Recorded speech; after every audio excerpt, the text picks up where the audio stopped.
Hey everybody, I want to talk today about Logic's drumming capabilities. This is something I've been thinking a lot about lately, and part of it's because I was right on the verge of moving away from Mac into the world of Windows 10. And it was a very hard decision because I just got a new beastly gaming computer to really use for my teaching, and I thought, you know what, maybe I should move my music production over here as well.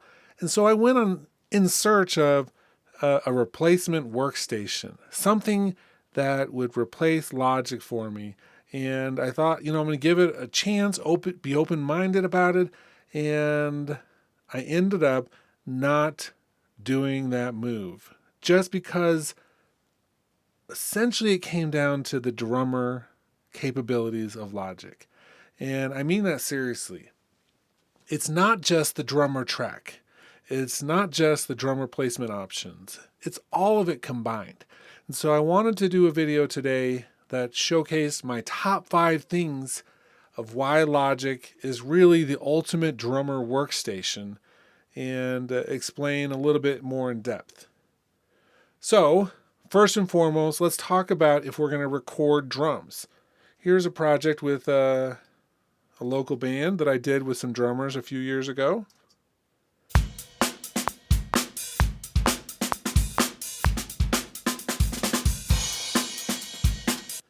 And we recorded. It's a little bit of a mess right this moment. I just pulled this up because I was thinking this would be a good example. Inside this session, I've got all the drum parts grouped together in group 1. And I have these 2 settings turned on. Editing for selection and then quantize locked audio. And you'll see now, with those turned on, I have the cue pop up inside the tracks over here that indicates they're all looped or locked together for editing and for quantization. That means now, we record this to a click, but I can come through here and select one of these, and I can turn on quantization, and it's going to not only quantize them all the same, but what's going to happen is that because you have a single kit with all these open microphones, that if you were to quantize each individual thing, so the hi-hat would be quantized one direction, the snare could be quantized a different way, and then the bleed all comes out of sync, this maintains perfect sync between all of those different elements.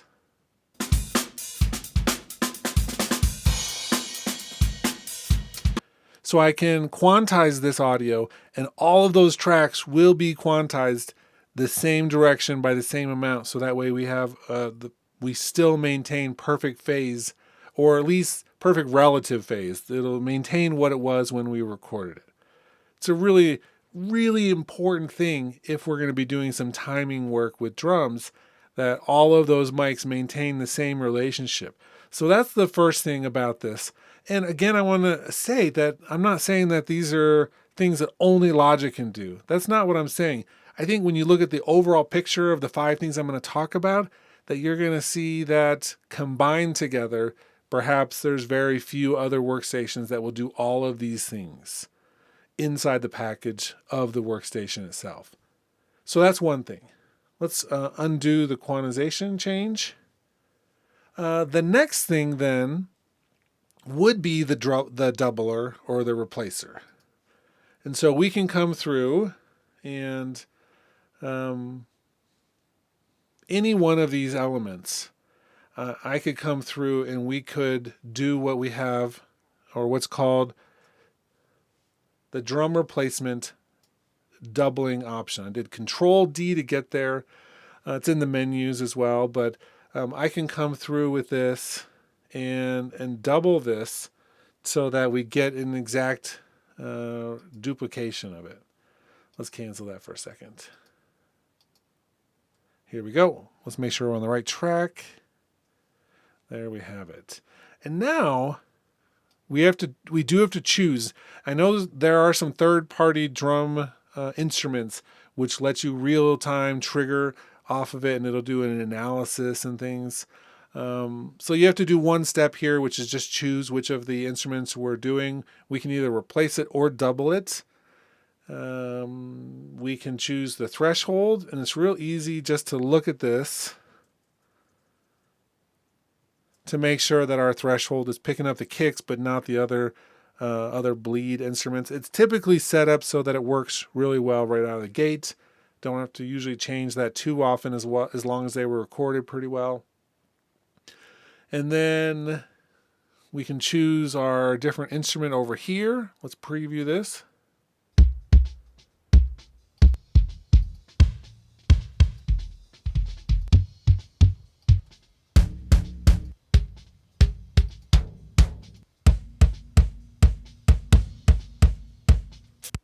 So maybe I wanted that particular sound added into the original, or we could just full on replace it and have the other one be muted.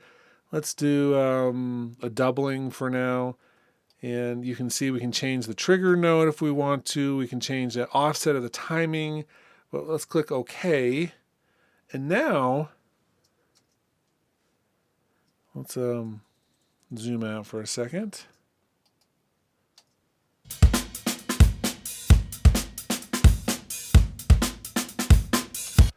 And then I can come through and continue working on this. I can actually add an EQ if I wanted to, just for that one. Say I just like the slap part, but I didn't really need as much of the low energy there. Or we could do the opposite. Add a little bit of a boost. So a lot of flexibility in terms of doubling or replacing. We can do this with the other elements of the kit as well. So I could come through and, say that the drummer who I recorded had a horrible snare sound, hypothetically, right? Or they were hitting it like they were afraid of it, or, whatever. Control D. We'll do a snare. Let's preview this.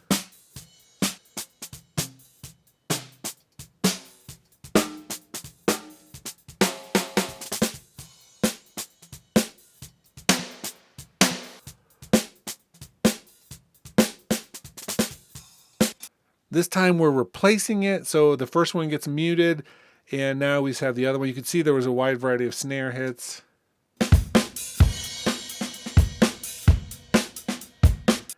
And this data, check it out, it's not just timing, it's also velocity data.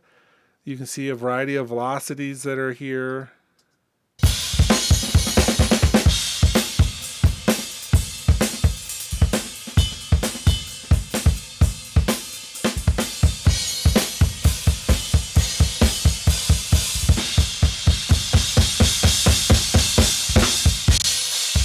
So here's the snare without the bottom snare or the top snare.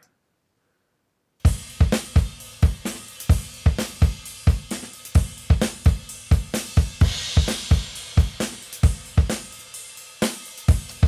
little bit of reverb, EQ, and compression, and it would fit right into the rest of the kit. Okay, so that's the next thing, is the replacer and the doubler and how awesome they work in conjunction with recorded drums like this. That brings me to the third thing, which is the drummer track, and we can use that either in conjunction with this or without. I've done other videos about the drummer track, and it's a really powerful tool inside Logic. But because I recorded this with a click track, we can easily pull this in and incorporate it into any of the sections of the song, replace the entire drum kit, etc. Let's just mute some of the other tracks here.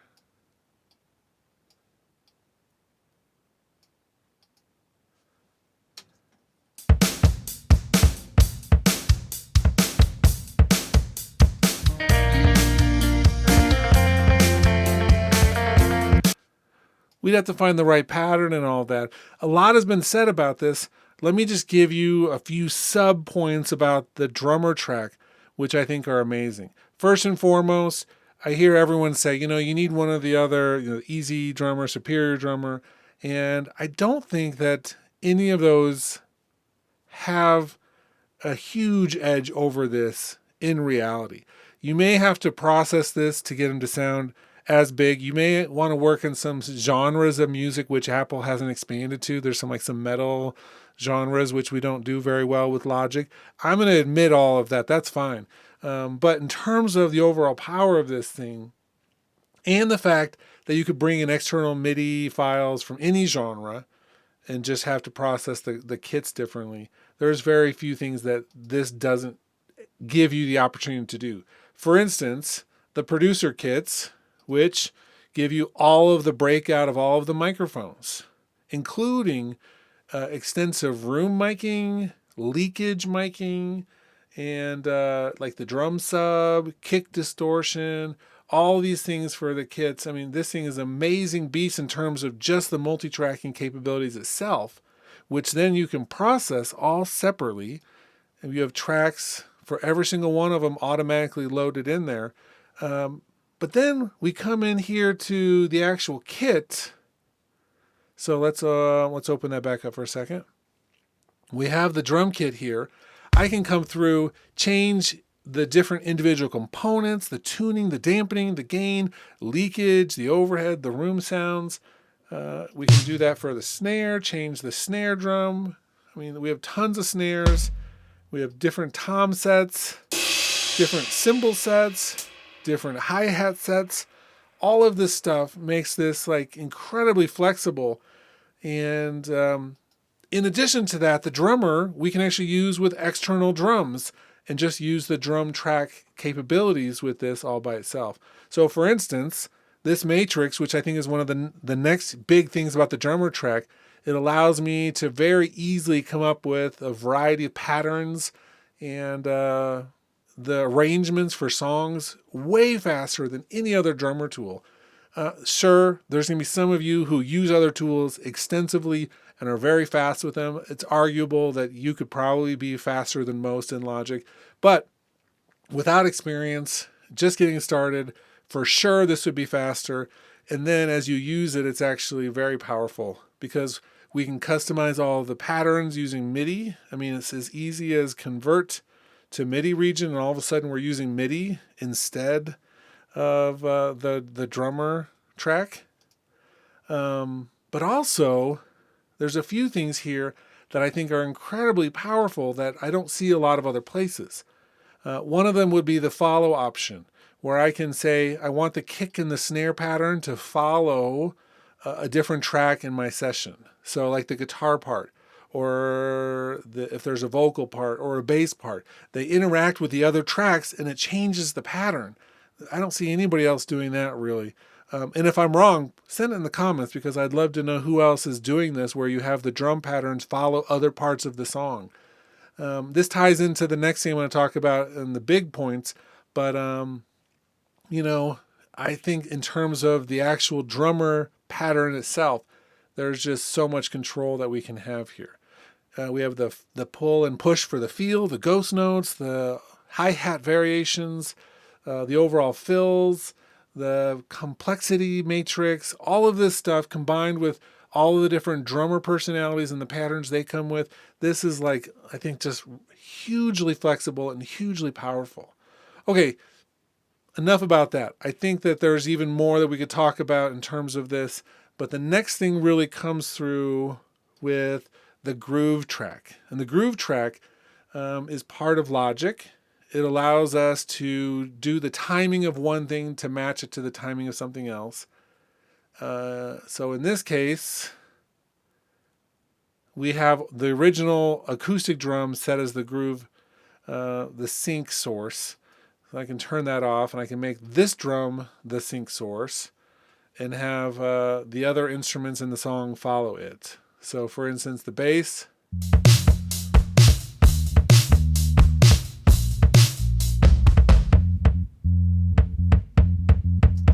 And that ended.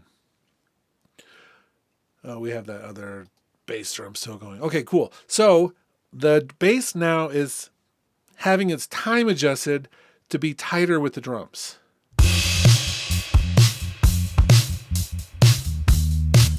And it's also following, or it could be following, the bass part.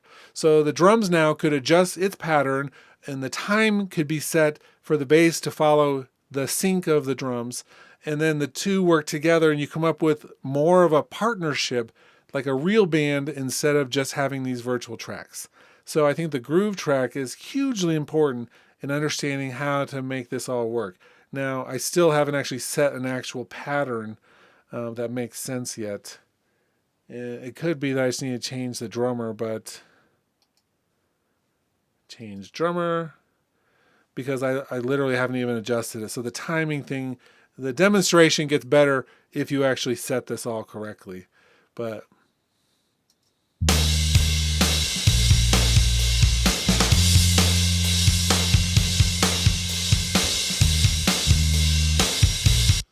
if we turn off the follow, you're going to see a little bit different pattern here.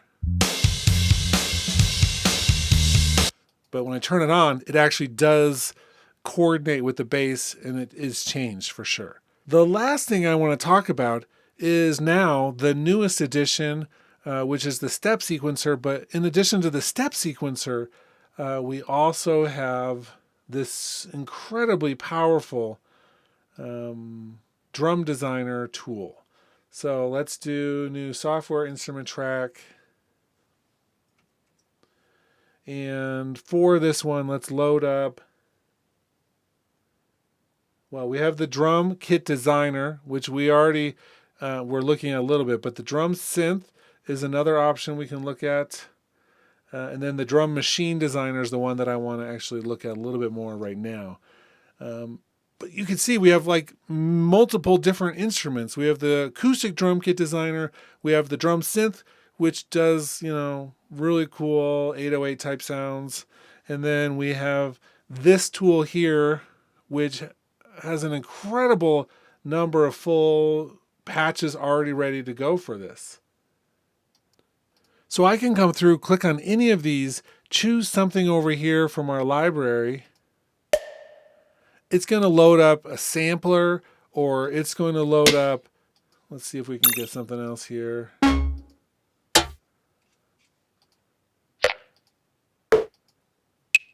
These are all sampled.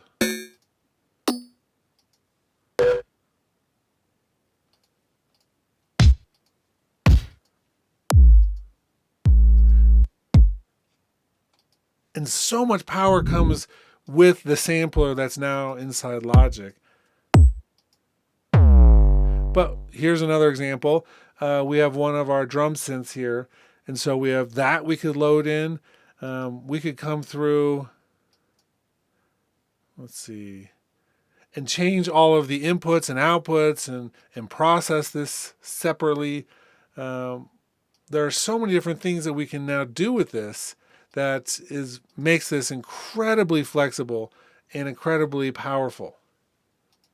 Let's load up an entire kit over here, just as an example. All the different sounds that came with this one. A lot of sampled stuff.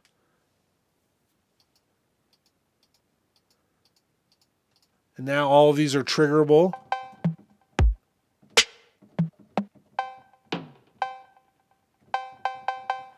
And then we can use this in conjunction with, let's come down here to our step sequencer.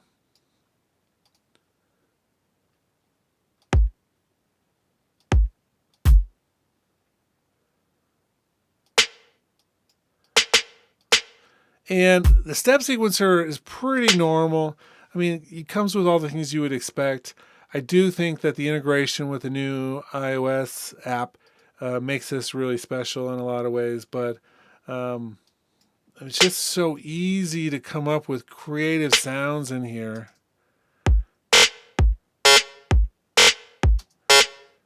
And all of this stuff here integrates in so tightly. So the step sequencer alone may make Logic one of the best rhythm type drummer DAWs out there.